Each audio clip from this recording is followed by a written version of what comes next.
नमस्कार विद्यार्थी मित्रांनो, आज आपण नवोदयमधील 5वा धडा बघतोय. संख्यांचा मसावी आणि लसावी. कालच्या व्हिडिओमध्ये आपण 5.1 बघितला. आजचा स्वाध्याय आहे 5.2. बघूयात. पहिलं गणित 2 गुणिले 3 गुणिले 5 आणि 3 गुणिले 5 गुणिले 7 यांचा लसावी किती विचारलाय.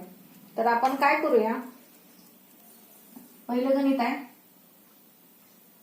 2 गुणिले 3 गुणिले 5 आणि दुसरी संख्या काय आहे 3 गुणिले 5 गुणिले 7. एकदम सोप्या पद्धतीने सांगते. त्याच्यामध्ये आपण जर सारख्या संख्या घेतल्या आणि त्यांचा गुणाकार केला तरी उत्तर येतं. पण आपण तसं न करता काय करूयात. 2 गुणिले 3 गुणिले 5 यांचा गुणाकार पहिल्यांदा करूयात. बेत्रिक 6 6 पंचे 30 3 5 15 15 7 5 वर्षे 30 आणि 105 आलं. ह्याला आपण 3 न भाग घालूया. 3 1 3 0 3 त्रिक 9 1 राहिला 3 5 15 परत 5 न भाग जातो. 5 दुने 10 7 7 35 बे 1 बे 7 7 7 1 7. आता इथं आपल्याला उत्तर डायरेक्ट मांडलेलं नाही. त्यांनी पर्याय दिला आहे. पहिला आहे 3, दुसरा आहे 3 गुणिले 5, तिसरा आहे 3 गुणिले 2 गुणिले 3 गुणिले 5 गुणिले 7. आता आपलं हा पर्याय दुसरा 2 नंबरचा सी चा बरोबर आहे. कारण जर आपण ह्यानं 2 न जर भाग घालवला तरी येत आहे. परत 3 न भाग घालवलाय तरी येत आहे. दुसरा पर्याय बघूयात. इथं मी तुम्हाला दुसरा पर्याय पण सांगते. आपल्या संख्या त्याच आल्यात पण तरी सुद्धा सांगते पुन्हा. पहिल्यांदा आपण 2 न भाग घालूया. त्याने उलट्या सुलट्या संख्या लिहिल्या आहेत पण त्या पद्धतीनं पण आपण करूयात. बे क बे बे पंचे 10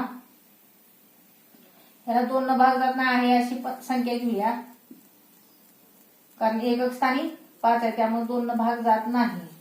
आता इथं दुसरी संख्या 3 5 15 3 त्रिक 9 आणि 3 5 15 पुन्हा 5 1 5 5 7 35 पुन्हा 7 1 7. म्हणजे पर्याय क्रमांक आपला कुठला आलाय सी आलाय. पर्याय क्रमांक सी.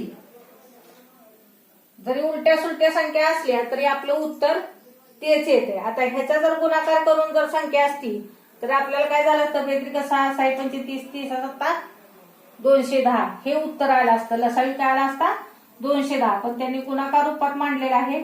पर्याय क्रमांक सी हे उत्तर आलं आहे. दुसरं गणित बघा. 24 36 आणि 42 यांचा लसावी सांगितलाय.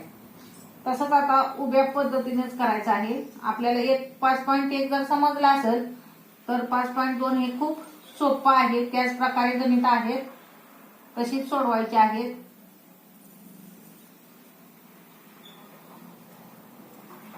बघा एकक स्थानी 4 6 आणि 2 आहे त्यामुळे 2 न भाग घालून बघूया. बे क बे बे दुनी 4 बे क बे बे 8 16 बे दुनी 4 बे क बे. आता याला 12 18 आणि 21 3 न भाग जातो.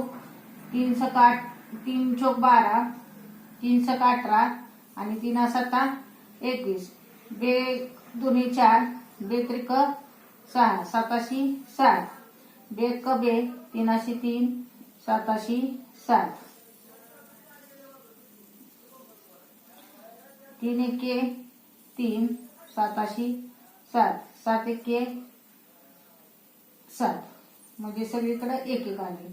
आता ह्यांचा आपल्याला लसावी सांगितल्या म्हणजे ह्या सगळ्यांचा काय करावं लागणार आहे आपल्याला गुणाकार करावा लागणार आहे.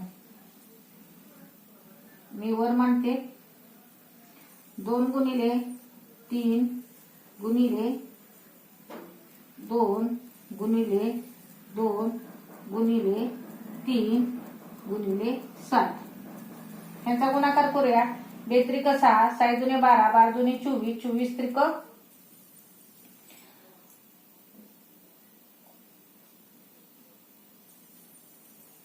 72 आणि 72 7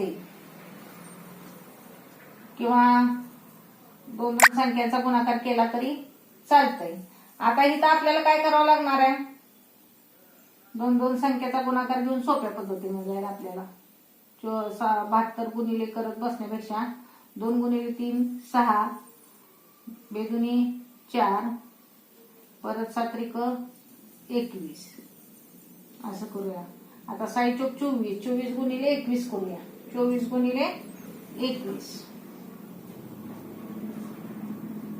21 चोक 84, 8 4 8, 21 दुने 42, 42 आणि 8 50, 504 आला. लसावी काय आला 504. पर्याय क्रमांक किती आला 504. पर्याय क्रमांक सी आला. पर्याय क्रमांक सी.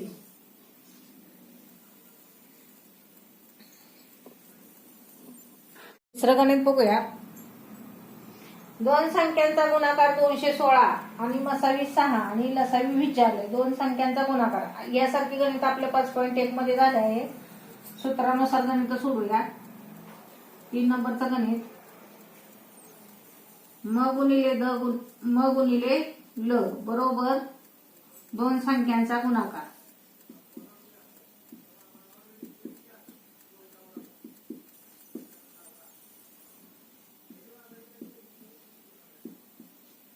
बघा आपल्याला काय सांगितले, दोन संख्यांचा गुणाकार ऑलरेडी दिलाय त्यांनी 216 आणि मसावी 6 आणि लसावी विचारले. म्हणजे मसावीची किंमत इथं टाकू 6 गुणिले ल लिहायचं बरोबर दोन संख्याचा गुणाकार 216 दिलाय. आपल्याला ल ची किंमत काढायची म्हणून ल बरोबर 216 भागिले 6 करायचं.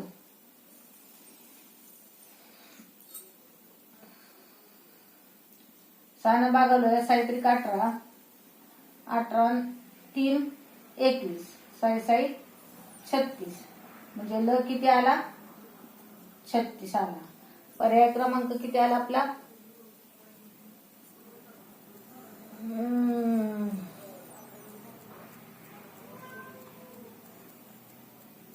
पर्याय क्रमांक ए.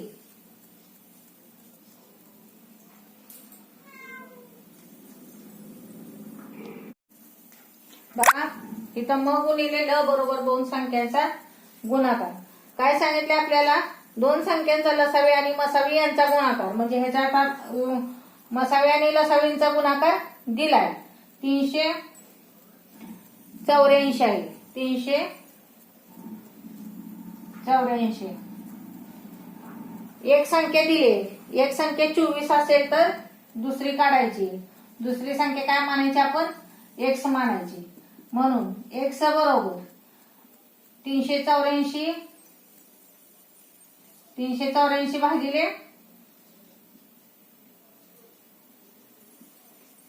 24 करूया. आणि इकडे गुणाकारात आहे बरोबर चिन्हाच्या इकडे गेल्यावर भागाकारात येतो. आता याला भागवूया. 4 न भागवूया.